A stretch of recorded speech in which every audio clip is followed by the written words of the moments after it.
I made a photo book. Over 100 pages, glossy paper, hardcovers, text and pictures. The story of this book stretches close to 10 years of my life, and it took me over 3 years to make this book. Yeah, everything takes time with me. But I've always said that if it's easy, it's not worth doing. And this certainly wasn't easy, but it was really rewarding. So I thought I'll talk a little bit about the background of this book and why I made it and show you some pages. And then I do another video where I explain the technicalities of making a photo book. You know, what I went through and some of my learnings and challenges. I lived close to 10 years in Silicon Valley. I was a software executive for companies like Palm, Hewlett-Packard, Intel, McAfee, and a couple of others. Really hectic life. And at the same time, I raised the family with my wife, Kirsi, and my 2 kids. And then all the time doing that, I kept a diary. I wrote down some of my business thoughts and some of my work-related matters, but also family matters and any of my plans. Anything that felt significant on that particular day. It was sort of my way of organizing my own ideas and getting a sense of the world. These were never meant to be read. It was a write-only format. But I found these books some 3 years ago and started to read them. And it was really interesting to sort of revisit a younger me and see what I thought then. Now, when I was living in the valley and writing these diaries, photography was not in my life. I didn't take any pictures. I was busy doing other things. So then, going through these pages, an idea appeared that what if I combine some of the thoughts, some of my comments from these diaries, and then some of my recent photographs, and create a photo book, and call it Both Sides Now. Both sides, textual, visual, US, Finland, corporate, artistic. I'm also a big Joni Mitchell fan, so that also helps. Let me show you a few pages from this book before we go any further.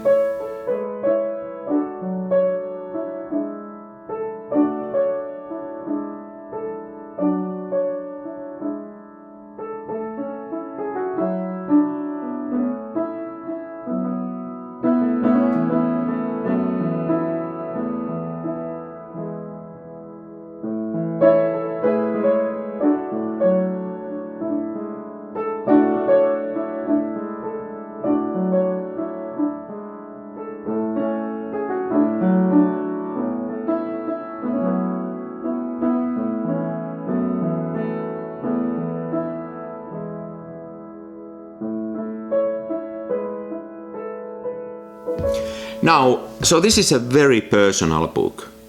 Some of the photos I like the most, including some of my deepest inner thoughts.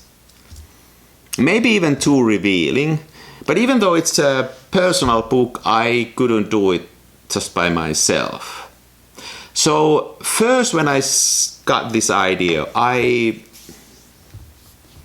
made a couple of mock-ups, just, pages, drafted them, and then showed them to a friend of mine, Kari Paukola, who you have also seen on my videos. We often take photo trips together. We used to play in same bands, and we are about the same age, and he's a great photographer. So he's a very good person to ask an immediate feedback because he doesn't shy away. He would be honest. And he said that's an excellent idea. And he encouraged me to get going. Now that kind of an early encouragement is so important because first I thought this may be a bit silly idea, but he said that, go ahead and do it. So thank you, Kari. That was really important that you gave this encouragement. That's already 3 years ago. Now then, I drafted the first version. I just used Google Slides to put together maybe about 80 pages of text from my diaries and then pictures on a Google slide, and set that slide deck to Taneli Eskola. Taneli Eskola is a famous Finnish photographer that I'm privileged to know. He's also a professor of art and has published many books. And I sent him this draft, and he also encouraged me to go forward. Now, he said to me that the photos are not going to be my problem. The photos are excellent. By the way, that meant a lot to me, hearing that from an accomplished photographer like Taneli.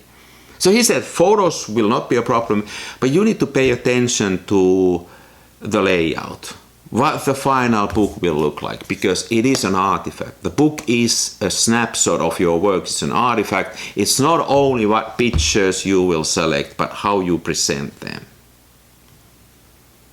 Now then, later in the process, Taneli helped me to fine-tune that, and I hadn't thought about that when I started to work on this book. I thought that's something that I can sort of put on the book in the very last minute, but he emphasized the importance of that.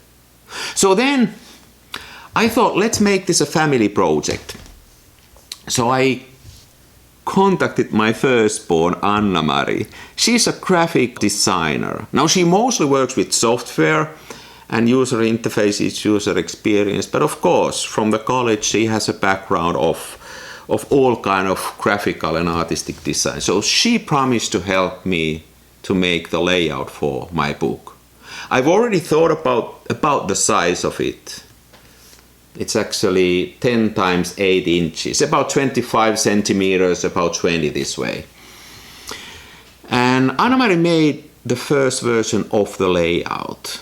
And then she taught me how to use InDesign, so I could also do some of that work after she had done an initial design. But that really is, the book is based on her design, even though I did some tweaks.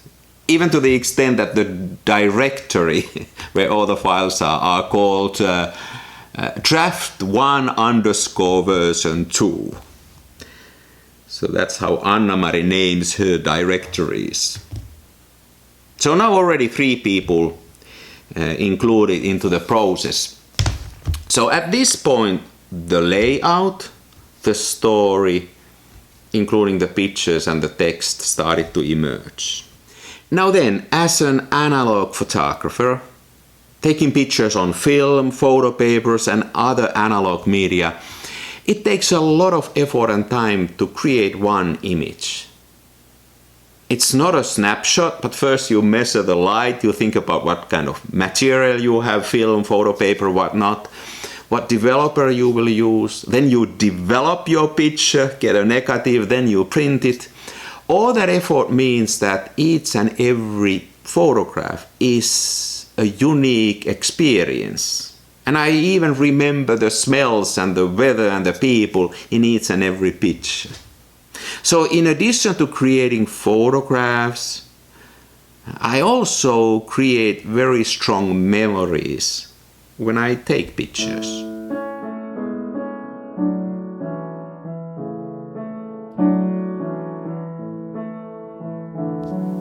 Now, reading through the pages of my old diaries, I felt the same. I can smell the boardroom, I can feel the customer feedback.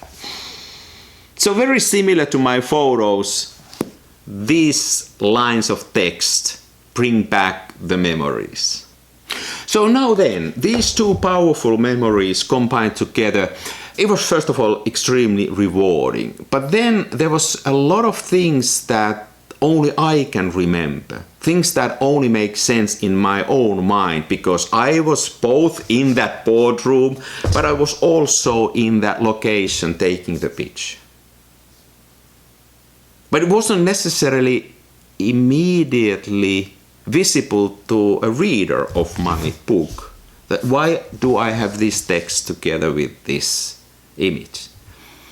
And for some reason, it almost started to feel like, for me, that I'm now comparing a bad corporate life to good photographer's life. Being in the prison of big companies and liberated by photography, which was not my intention. This is not how I see my life. And I didn't even see this until I contacted James Rice. He's another really accomplished photographer from the US, and he went through my manuscript and immediately gave this feedback that you need to make the story stronger. The connection between the texts and then the pictures, and really help the reader of the book, of my book, to understand this connection better.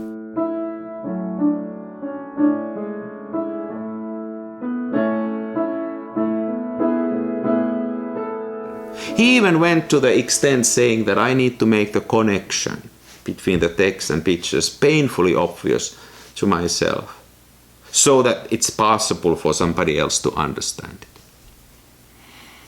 Now that made me think about the whole process again. So after Forth and Back with James, I rebuilt the entire book. I threw out many of the pictures, many of the texts, and I created it again. Now trying to make each and every spread more understandable for the reader. And it improved the book significantly. And it's more like how I feel the story should be told now, much more than before talking to James. Also, he said that there should be a storyline, not just random pages. It's easier for somebody to consume my book when it moves forward.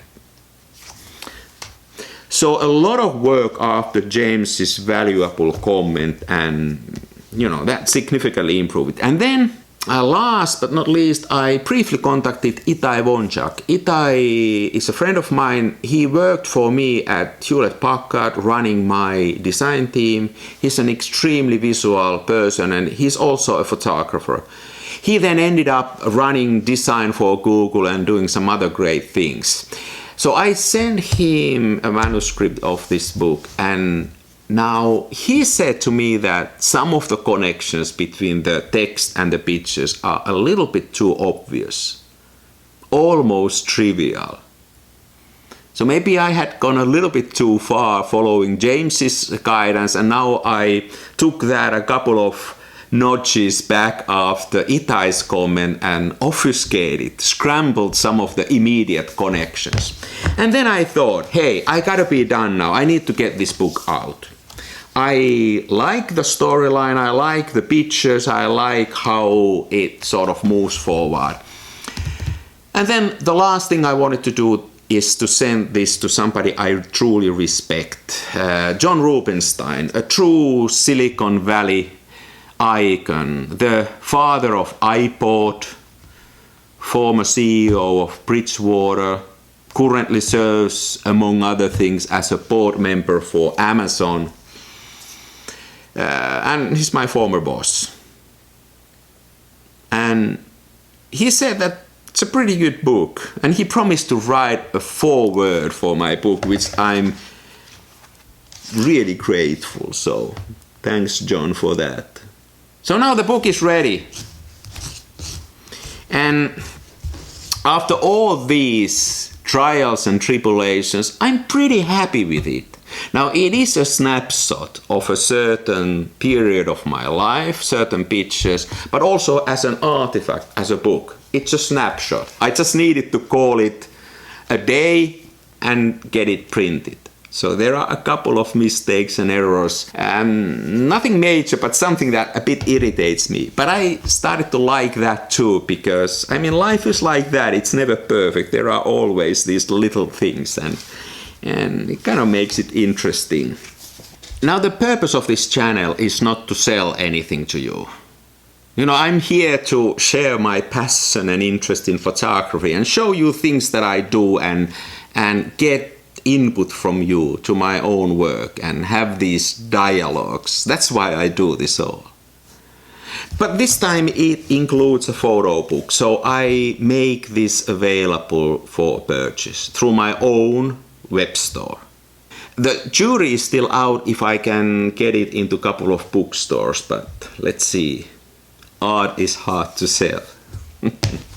Hey, I made it also as cheap as I can because I'm not here to make money, but unfortunately the shipping cost, I mean, there's nothing I can do about them, and it always surprises me how expensive it is to ship anything internationally. But I would still appreciate if you take a look at this book on my store and consider buying it. Now I'm sounding like a marketing guy. By the way, I did also a limited edition of a combination of the book, and then, let me show you, the book, and then a fine art silver gelatin print of one of the pages. You know, there are numbered copies, 2 of the series of 6, for example, of this picture that you can purchase. You know, this combination. It's a bit more expensive, but then it includes a genuine handmade print if you are interested in that. Hey, thanks for joining this episode and thanks for considering purchasing my book. It's not mandatory. I value greatly that you showed up and watched this video. And next time, something else. It's gonna be about the technical aspects of creating a photo book. See you then!